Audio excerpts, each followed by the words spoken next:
This idea for a college football super league might be more than just an interesting, potentially very profitable proposal. It might be necessary. You are Locked On Canes, your daily podcast on the Miami Hurricanes, part of the Locked On Podcast Network, your team every day.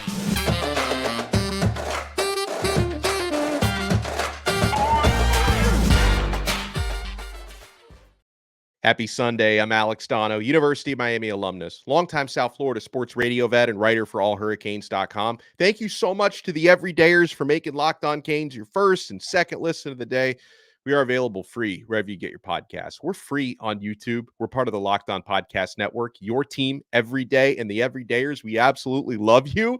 Want to bring on our very good friend who is not only our baseball correspondent, but we love talking conference realignment. And Raymond, in this case, it wouldn't even be realignment. It would just be throwing all the conferences in the garbage, starting over with a super league. Now, to me, the most important factor from this super league idea, which would have, breaking away from the NCAA for football, the NCAA would conceivably still exist for the other sports, but college football would break away from the NCAA. And you would have 8 conferences made up of 10 teams each, with 8 divisions, I should say, made up of 10 teams each, 7 of those being permanent spots to, I guess like the top 70 heritage brands, 10 of those being subject to promotion and relegation. But the idea, Raymond, that might actually be necessary to save college football is this would have one entity to negotiate with players' unions, with a players' union that's yet to be established on NIL, transfer portal, and salary structure rules, because a big existential crisis for the NCAA right now is how they keep getting called out and losing battles in court for antitrust violations left and right. Yeah.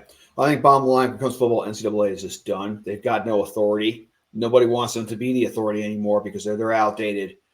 They missed a boat 20 years ago where they could have addressed a lot of these issues, give the players a bigger stipend, work on something else with transfers, along with other financial advantages for their parents. Like one example was, let the parent, pay for the parents to come to travel to an away game or to a home game if they're, several miles away, and they didn't want to do that. I think it's coming to fruition. I'm a little bit surprised. Stuart Mandel, The Athletic, formerly of Sports Illustrated, did write about this 2-3 years ago, and I thought he was off base completely.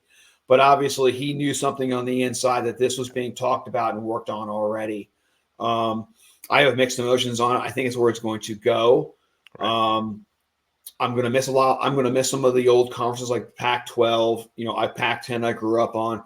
But I think this is going to be the future. And I think it's also going to be very important for teams like Miami, Florida State, Clemson, North Carolina, the ACC to try to figure all this out, where they're going to fit in with this much larger Big Ten footprint, much larger SEC footprint, and the TV contracts they have and the financial avenues that they now have because of those relationships. Yeah, and I feel like now maybe I'm thinking too short term on this, but aside from the obvious reasons, like, again, this would, basically the NCAA, I don't know how much longer they can actually exist in terms of college football with their inability to enforce their own rules on NIL and transfers. List goes on and on. But for Miami specifically, Raymond, as far as we know, with G.A. Kane fan, our buddy Raymond Bourg, as far as we know, Miami doesn't necessarily have a guaranteed invite to the Power 2 right now, the Big Ten or the SEC. So the idea in Miami would be included in the Super League because they talk about all the former Power 5 teams plus Notre Dame and SMU who just joined the ACC would be included in this Super League. This would take away, I guess, that problem of conference realignment musical chairs, and at least it would guarantee Miami a solid future and foundations. Yeah, they would get at least a share of the table and at the big boys table, and confirm that. Where it go, how this will all work out, I'm not completely sure, but it would solve a lot of the issues and maybe calm some of the conference alignment down, because what does kind of screw up is the other sports, baseball, basketball, because now you've got the Big Ten running all over the place. So it does take care of Miami in that respect. So far what they're forecasting, I'm not thrilled with, because it seems like they want to go more with the old Big East than the ACC, because I think that's going to be a traveling issue, but it will definitely guarantee that. It will also keep things out of the courtroom. Florida State's already going to more than likely appeal their defeat this past week. And we'll see where it goes. Just because the lower court rules one way doesn't mean that they're going to move that the appeals court of 3 is not going to reverse it and go with Florida State. No, that's a really good point.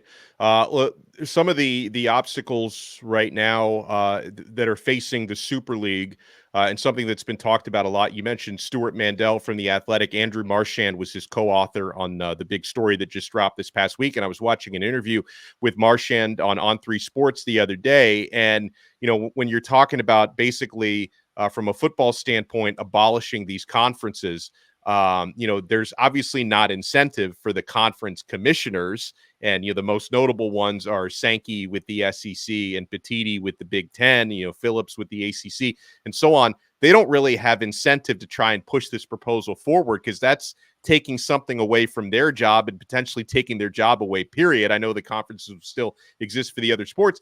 And then right now, the TV networks don't have any major incentive, Raymond. And also, the TV deals, a lot of these have just been signed. You think about the Fox deal with the Big Ten, new college football playoff deal was just signed. These all go minimum into 2030 and beyond, even if there is definitely an opportunity that the TV deals could even be bigger with a Super League. Until they can really iron that out, I don't see a lot of incentive for big players like Fox and ESPN to say, yeah, let's just throw these TV deals out and start something new when they're making good money and they're paying good money off this and presumably getting great money in through advertisers. It just depends on the situation. The SEC is one thing with ESPN because right now it's been rumored that Disney wants to sell ESPN off completely. We've already heard about the new ESPN streaming service going to start next year along working with Fox. The question is who goes where TV-wise marketing, and is it more appetizing? Like Miami is obviously going to bring you ratings. Florida State will bring you ratings. Clemson. I'm sure Fox would love to get into the Florida market. The Miamis, the Tampas, the Orlandos. That would be huge for them to include that as part of their Big Ten portfolio. That's going to be the major kicker in this. Is like what's going to be their incentives for the TV networks. And they're the ones that are going to basically get the blessing if it moves forward, just like the college playoff did. It took their blessing to move forward with it, to get rid of the old bowls. If you remember, they used to decide bowls. People don't remember this, but I remember as a freshman in college in the 80s, was your bowls were decided before Thanksgiving. And they already got their bids, and they were already there. And I remember one year, like Notre Dame got a bid to the Orange Bowl, and Miami was still kind of like hanging around, and then they got upset. So it was more of like then that bowl's not really national championship. It was always a mess, but also made it very exciting New Year's Day where you also had to watch every single bowl game from 11 a.m. all the way to like 12 p.m. the next day.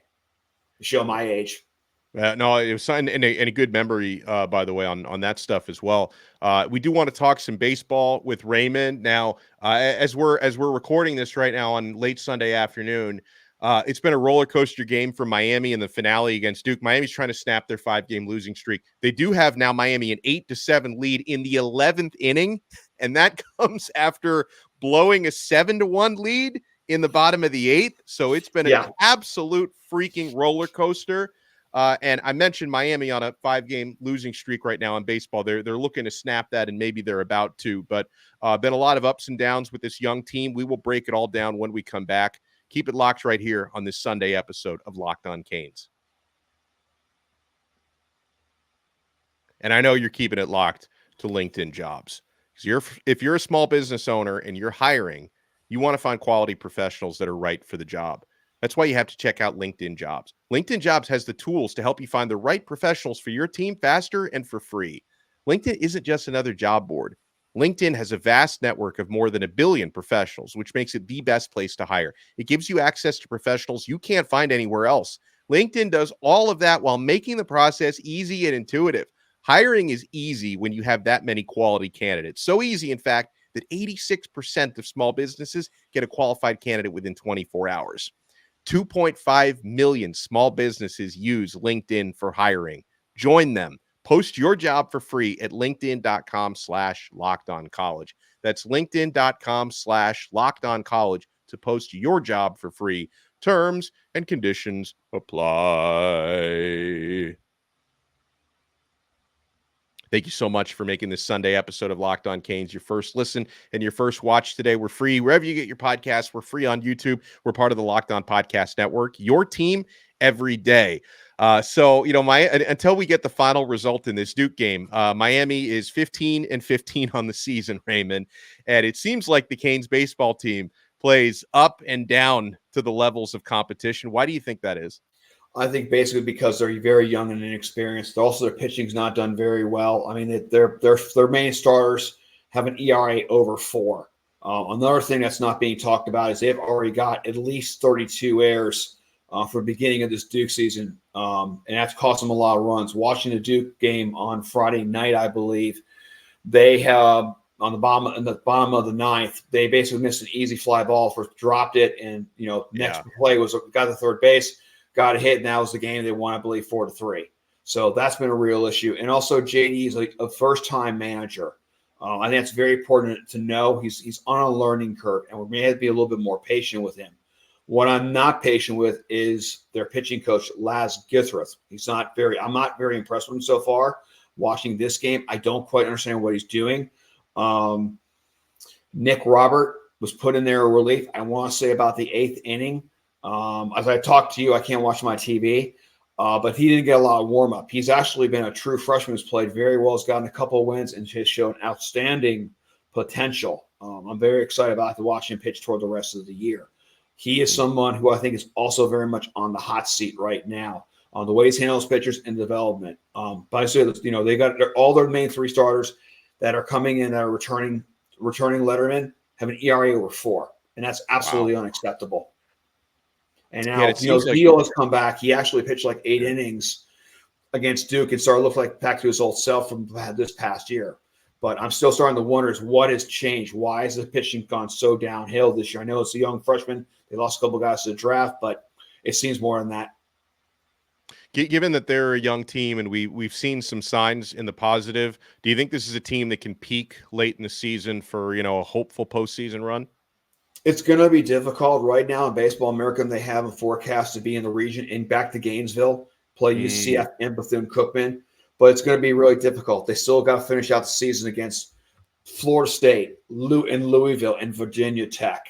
And that's going to be very difficult. And they're playing FAU again on Tuesday. They just lost you 3-0 away from home.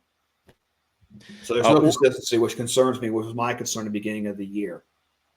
When they have had high moments, what's been your favorite series that they played so far that you thought was their best performance? It's a mixture of things. So I think UVA, the way they came back and they scored 36 runs and all the comebacks, but that was early in the season. But also was really impressed. They got swept by Clemson, but the first 2 games they lost 3-2, and they were in every game. And then they lost by 4 runs, I believe, in the 3rd game. So it's one of those 2, but I'm still waiting for the build-up. Florida State's the big one. Is what I'm waiting for. Yeah, and I was getting, maybe it is that. What's your favorite series remaining on the schedule for the Canes baseball team? Because I've got my eyes on Florida State. Florida State Thursday, Friday, and Saturday, and they're playing and they're doing very well. I believe they're in the top 5, depending on what poll you look. No one expected that. They came in unranked. They've got 3 guys for the Golden Spice Awards, which is their version of baseball's version of Heisman Trophy. Jamie Arnold 6-1 with an ERA at of 0.094. Cam Smith, third base, hit 405, 8 home runs, 20 RBIs. James Timms, the third, right fielder, hitting 422, 13 home runs, 47 RBIs. This team is very good. Dang. No one expected this. Everyone talked about Wake Forest, Virginia, North Carolina. It's Florida State, and they look for real. Wow, well, hopefully Miami can win that series because I don't want to hear from these Florida State fans. They're already talking enough trash about football. Can we just be competitive? Can we just have our pitching not fall apart? Do we have not be down? Have our batters be down by 10 runs and make a miracle comeback and still end up losing in the 13th inning? That's what I want to see. But also, it's Florida State, and they know what this means to the fan base and the school. So it's always going to be amped up. And Florida State was not very good last year. They didn't make the tournament, and they played very well against Miami. Well, I'm looking. We'll sign off in a moment. As we speak, Miami now has a 9-7 lead against Duke in the top of the 11th. So hopefully the Hurricanes are about to snap that 5-game losing streak and are about to at least salvage 1 game in this series against the Blue Devils. Raymond Bourg, awesome job, my friend. Thank you so much for taking the time, and enjoy the rest of these very tense outs that are coming up. All right. Thank you. You have a wonderful day. Awesome. Thanks, everyone, so much. We will be back Monday. And Larry Bluestein, the man, the myth, the legend, our boy Blue, is going to join us on our Monday episode. He's going to talk about Under Armour camp. Several Miami Hurricanes recruiting targets were in attendance, performing well. We'll talk more college football tomorrow. You want to keep it locked right here. We'll talk to you next time on another episode of Locked On Canes, part of the awesome Locked On Podcast Network. Your team every day.